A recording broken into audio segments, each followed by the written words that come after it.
ಏನು ಹೊರತೂರು ಸಂತೋಷಕ big boss ಅಲ್ಲಿ vote ಬಿತ್ತು, 1 ರೂಪಾಯಿ ಅಂತ ಬಿದ್ದಿದ್ರೆ ಎಷ್ಟು ಕೋಟಿ ದುಡ್ಡು ಅದು ಅಲ್ವಾ? ಅದಕ್ಕೆ ನಾನು ಏನಾದ್ರೂ ಗಳಿಸಿದ್ದೀನಿ ಅಂತಂದ್ರೆ ಜನದ ಪ್ರೀತಿ, ಭಗವಂತನ ಆಶೀರ್ವಾದ, ನಮ್ಮ ತಾಯಿ ಆಶೀರ್ವಾದ. ಅದಕ್ಕೆ ನಿಮ್ ಸಹಕಾರ ಯಾವಾಗ್ಲೂ ಹಿಂಗೆ ಇರಬೇಕು, ಇದು ಹಿಂಗೆ ಮುಂದೂಡ್ಲಿ. ಇನ್ನ ಈ ಪ್ರೋಗ್ರಾಮ್ಗಳೆಲ್ಲ ಇಟ್ಕೊಂಡು ಇದೇ ಸೆಂಟರ್ಗಳಲ್ಲಿ ಅವಾಗ ನಿಮ್ಮ ಹತ್ರ ನಾನು ಬೈಟ್ಸ್ಕೊಡ್ಬೇಕಾಗತ್ತೆ, ಏನೇನು ವ್ಯವಸ್ಥೆಗಳು ನಡೀತೈತೆ ಹೆಂಗೆ ಅಂತ.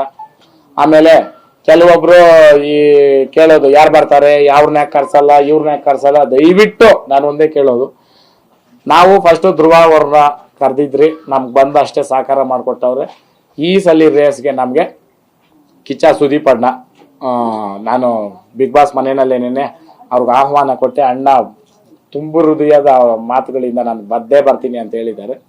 ಅದು ಬಿಟ್ಟು ಬೇರೆ ಇವರು ಬರ್ತೀರಿ ಅಂತಂದ್ರೆ ಸ್ವಾಗತ ಇರ್ತದೆ, ಅದನ್ನ ಕಾಂಟ್ಯಾಕ್ಟ್ ಮಾಡಿ ಮಾಡ್ಕೊಳೋಣ. ಬಟ್ ನನ್ನ ಕಡೆಯಿಂದ ಇವ್ರು ಇಬ್ಬರೇ ಮೇಲೆ ಕ್ಲಿಯರ್ ಇದೆ ಅಲ್ಲ? ಏನಾನ ಪ್ರಶ್ನೆಗಳಿದ್ರೆ ಕೇಳ್ಬೋದು. ಹೌದು, ತುಕಾಲಿ ಅವರು ಮತ್ತೆ ಅವರ ಮಿಸ್ಸಸ್ ಏನೇನೆ ಸ್ಟೇಜು ಫಂಕ್ಷನ್ 5 ದಿನನೂ ಅವರೇ ಹೋಸ್ಟ್ ಮಾಡೋದು. ಏನು ಹೊರತೂರು ಸಂತೋಷಕ ಬಿಗ್ ಬಾಸ್ ಅಲ್ಲಿ ಓಟ್ ಬಿತ್ತು, 1 ರೂಪಾಯಿ ಅಂತ ಬಿದ್ದಿದ್ರೆ ಎಷ್ಟು ಕೋಟಿ ದುಡ್ಡು ಅದು ಅಲ್ವಾ? ಅದಕ್ಕೆ ನಾನು ಏನಾದ್ರೂ ಗಳಿಸಿದ್ದೀನಿ ಅಂತಂದ್ರೆ ಜನದ ಪ್ರೀತಿ, ಭಗವಂತನ ಆಶೀರ್ವಾದ, ನಮ್ಮ ತಾಯಿ ಆಶೀರ್ವಾದ. ಅದಕ್ಕೆ ನಿಮ್ ಸಹಕಾರ ಯಾವಾಗ್ಲೂ ಹಿಂಗೆ ಇರಬೇಕು, ಇದು ಹಿಂಗೆ ಮುಂದೂಡ್ಲಿ. ಇನ್ನ ಈ ಪ್ರೋಗ್ರಾಮ್ಗಳೆಲ್ಲ ಇಟ್ಕೊಂಡು ಇದೇ ಸೆಂಟರ್ಗಳಲ್ಲಿ ಅವಾಗ ನಿಮ್ಮ ಹತ್ರ ನಾನು ಬೈಟ್ಸ್ಕೊಡ್ಬೇಕಾಗತ್ತೆ, ಏನೇನು ವ್ಯವಸ್ಥೆಗಳು ನಡೀತೈತೆ ಹೆಂಗೆ ಅಂತ. ಆಮೇಲೆ ಕೆಲವೊಬ್ರು ಈ ಕೇಳೋದು, ಯಾರು ಬರ್ತಾರೆ, ಯಾವ್ರನ್ನ ಯಾಕೆ ಕರ್ಸಲ್ಲ, ಇವ್ರನ್ನ ಯಾಕೆ ಕರ್ಸಲ್ಲ. ದಯವಿಟ್ಟು ನಾನು ಒಂದೇ ಕೇಳೋದು, ನಾವು ಫಸ್ಟ್ ಧ್ರುವ ಅವ್ರನ್ನ ಕರೆದಿದ್ರಿ, ನಮ್ಗೆ ಬಂದು ಅಷ್ಟೇ ಸಹಕಾರ ಮಾಡಿಕೊಟ್ಟವ್ರೆ.